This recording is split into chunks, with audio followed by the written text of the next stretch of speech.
Welcome to another edition of the OK Preps Extra podcast.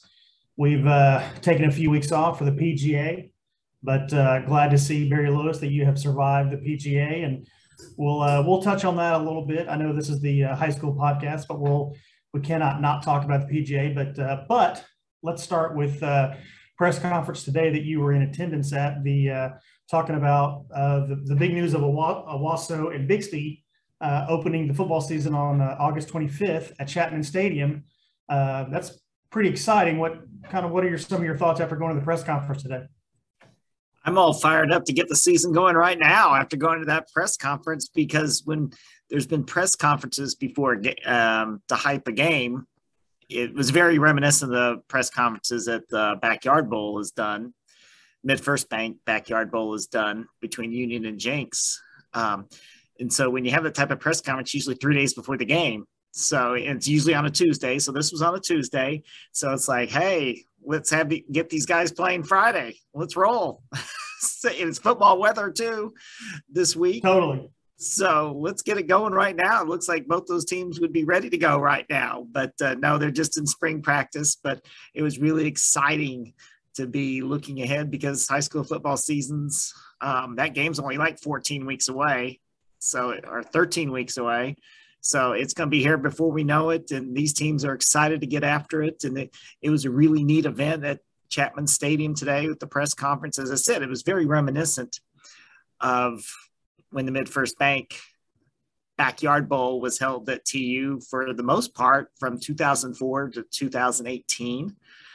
And that was really the first time a high school football game had a presenting sponsor in the area, and you really had that bowl type atmosphere, which started in the press conference on the Tuesday beforehand was really a part of that.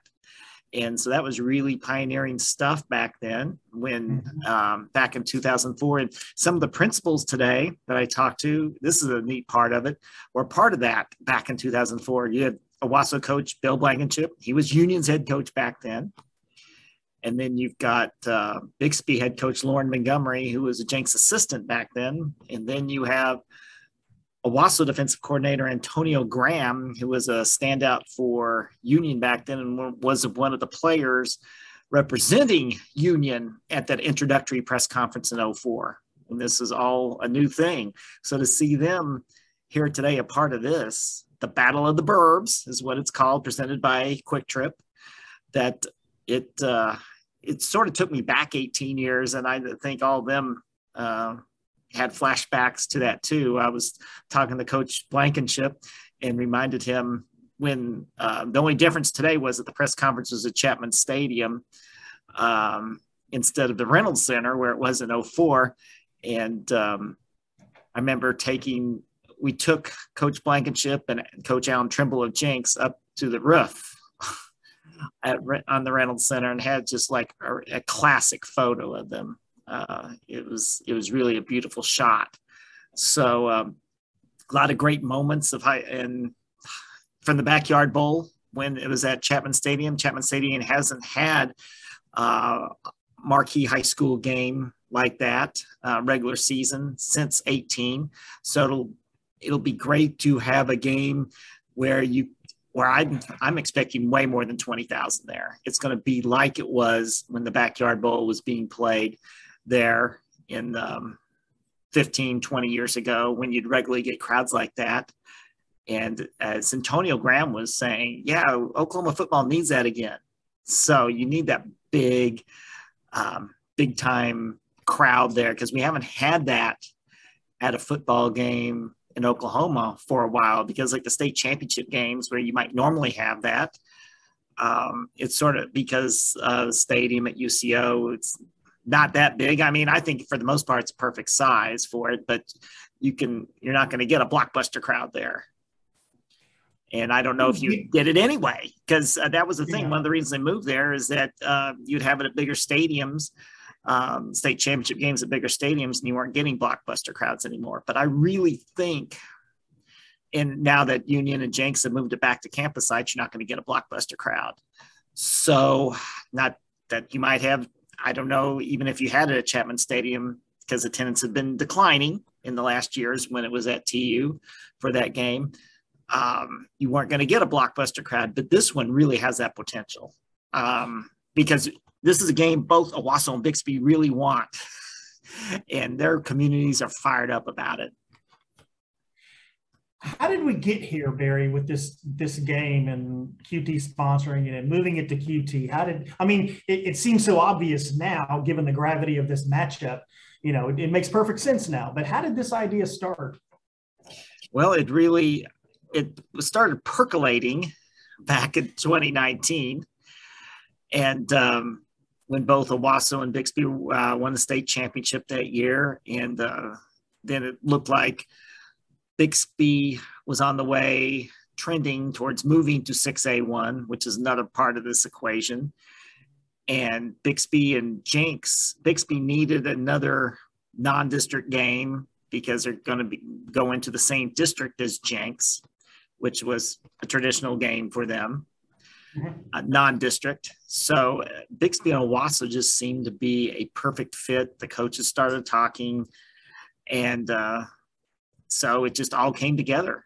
And then Quick Trip, they obviously saw that this has the potential to be really, really big. And so they wanted to get involved. And just like MidFirst Bank did all those years ago with Jenks and Union. So it's just sort of like a perfect fit for Quick Trip and Bixby and Owasso in the Battle of the Burbs. It's a 2-year deal, by the way. Do you anticipate a sellout at Chapman Stadium? I don't necessarily anticipate a sellout, but I think you're going to get way over 20,000. I think 20 to 25,000 is very realistic. Okay. I just think these communities are fired up. I mean, Bixby's got a 49-game win streak, and I think this just could be really electric. And it's on a Thursday night, and it's a season opener. So I think you've got a lot of things going for it right there. And remind me, Barry, of the TV broadcast for this game. Details have not been announced.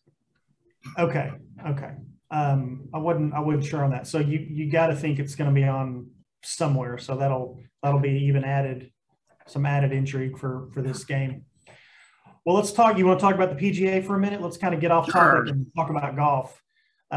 You've had a little bit of time to kind of sleep on it, and you've seen 7 of the 8 majors now at Southern Hills. So give us your impressions of what you saw now that you've had a little time to sleep on it. And it was really neat was after I got home late Sunday night that I got it, because I was on the course when the action was going on down the stretch on Sunday. And I couldn't wait to get home and see the CBS telecast. And I was just so impressed at how good on TV, national TV, primetime TV, that Southern Hills looked, and the city of Tulsa looked. I mean, it was just a beautiful day. I mean, you couldn't have asked for a more beautiful day. And here you've got, and when you had the playoff, it was running over into the 60 minutes time slot, which of course is one of the most highly rated time slots. You've got this big national viewing audience. And so anyway, just thinking back now that we're 48 hours removed almost from it, that the week just couldn't have gone better for Tulsa and Southern Hills, because just think of all the bad things that could have happened. Like you could have had, at this time of the year, weather so volatile. And so I remember a few weeks ago thinking when we had some really bad weather warnings pop up, it's like, oh, please, let's not have storm damage to Southern Hills. Avoided that. And then last week in itself, there were at times some ominous forecasts, but except for 37 minutes at the start of Saturday's round, there are no weather delays. Hooray.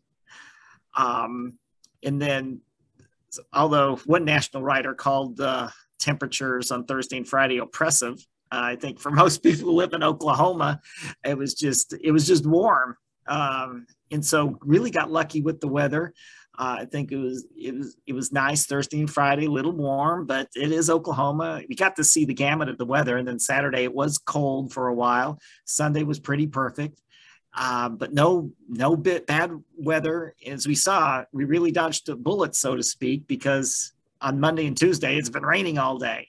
Exactly. So really it couldn't have gone better weather-wise. There are no major bad incidents that happened for the most part, not 100% of the golfers, but over 90% of them, I think, really liked the course. And the course played out to the winning score, tied at 5 under going into the playoff. I think, to me, that's the ideal score in that vicinity that you want for a major championship.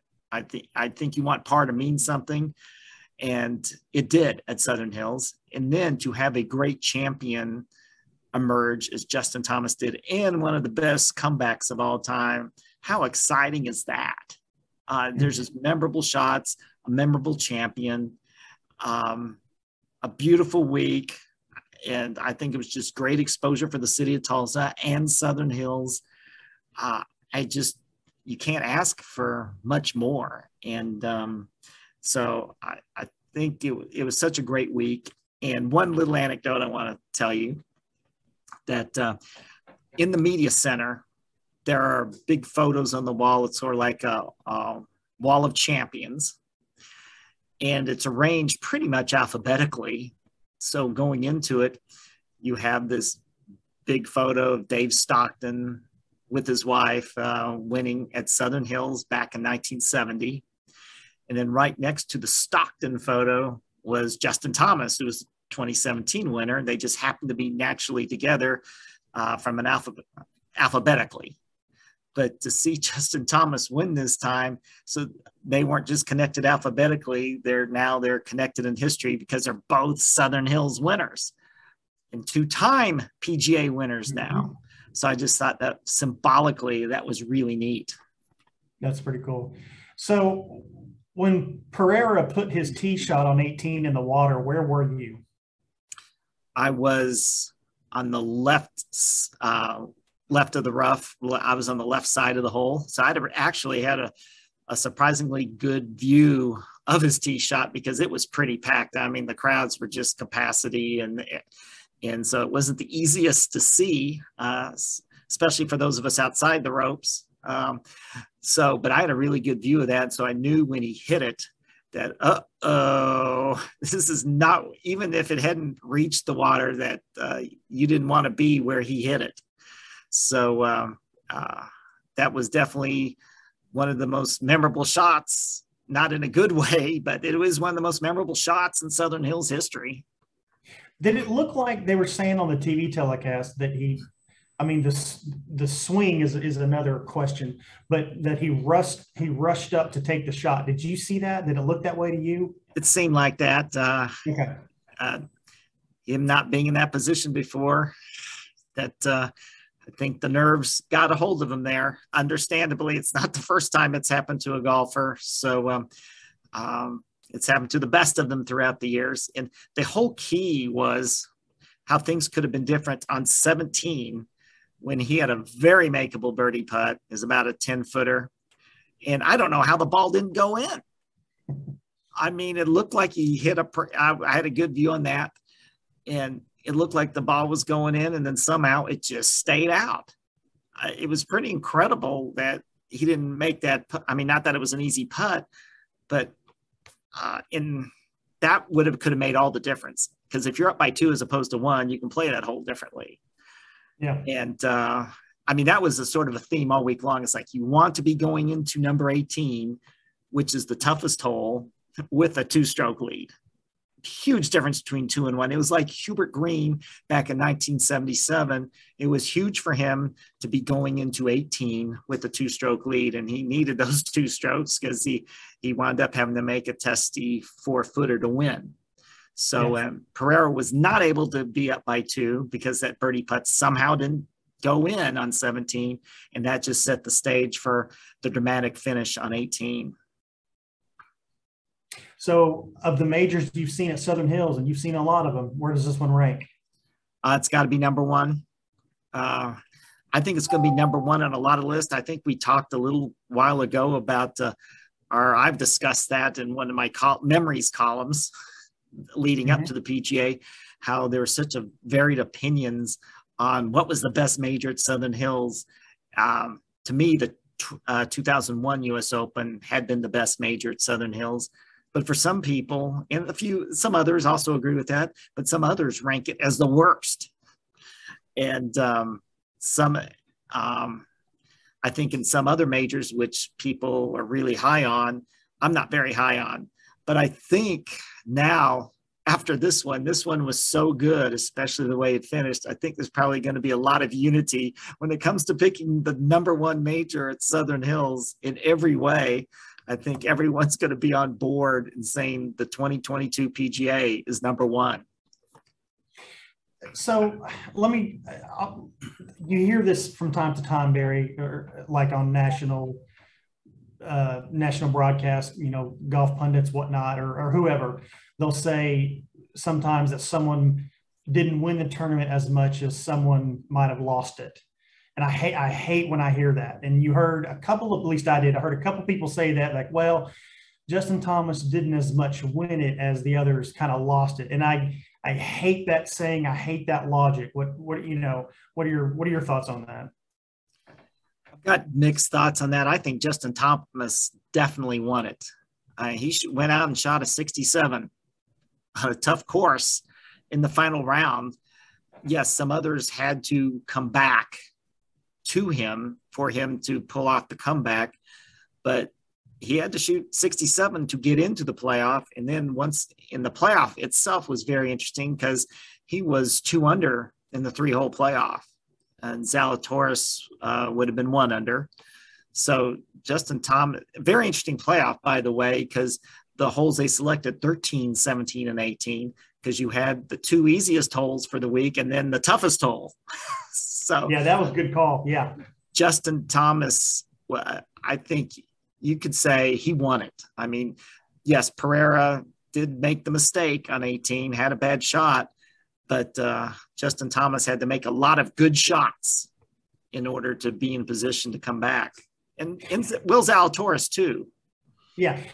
And I understand the point people are trying to make when they say things like that, but that I sort of feel how you feel that, yeah, he had some help, but if he doesn't go out and shoot 67 and then hit that great shot on 17 in the playoff, I mean, I just think it's a little unfair. And I only heard a couple guys say that. I'm not saying that's the prevailing thought. It's not.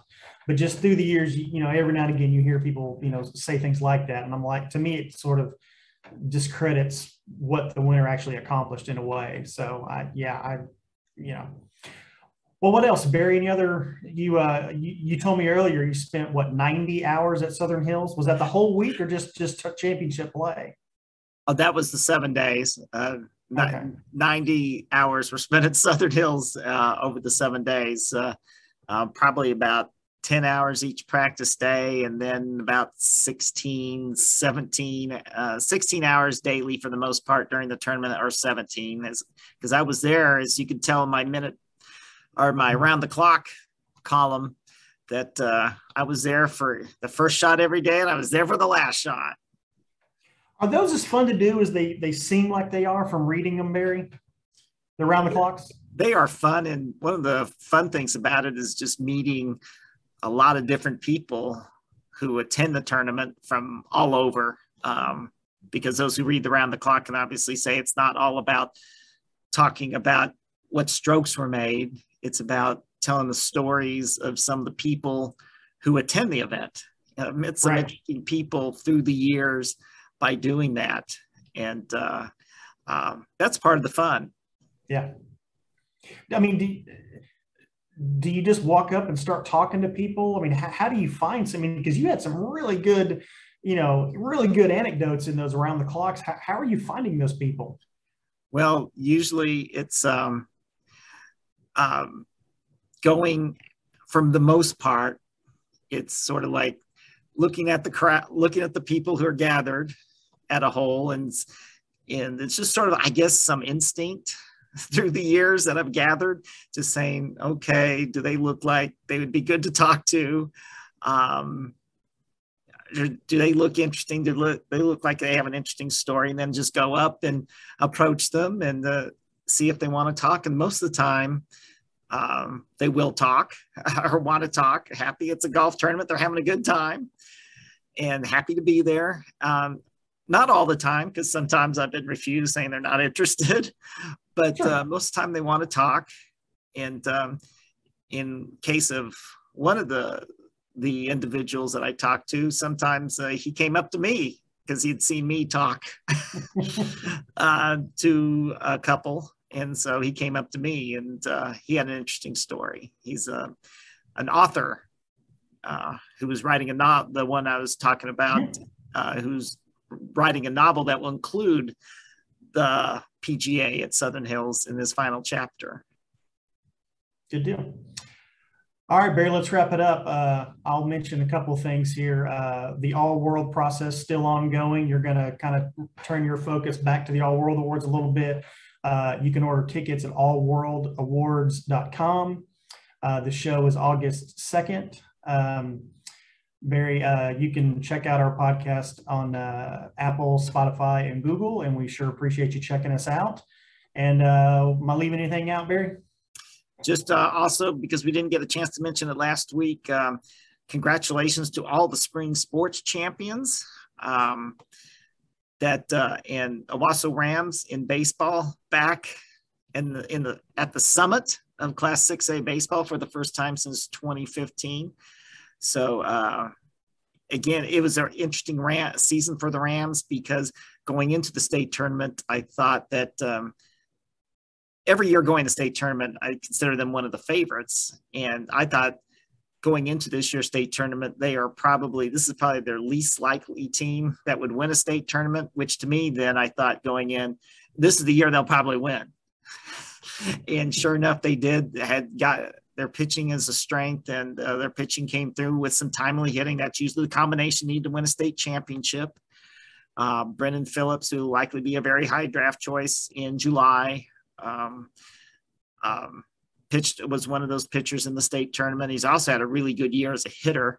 So I thought it was a very interesting season, because Owasso started the year like 16-1. They wound up winning 12 of their last 13, but in the middle, they really had a rough patch, a very un-Owasso-like rough patch in the middle. And then there was that key game in regionals that could have gone either way against Stillwater. They were on the verge of losing, but they found a way to win in the regional winners bracket game. And that was like really springboard for them to go on and win the state championship. So, but there's a fine line between, in not just in this case, in many cases, between winning a state title and falling not just short, but well short. So the Owasso Rams, however, came through when it mattered most, and are the Class 6A state baseball champions again for the first time since 2015. All right, Barry, we'll catch up again next week, and appreciate everybody for listening.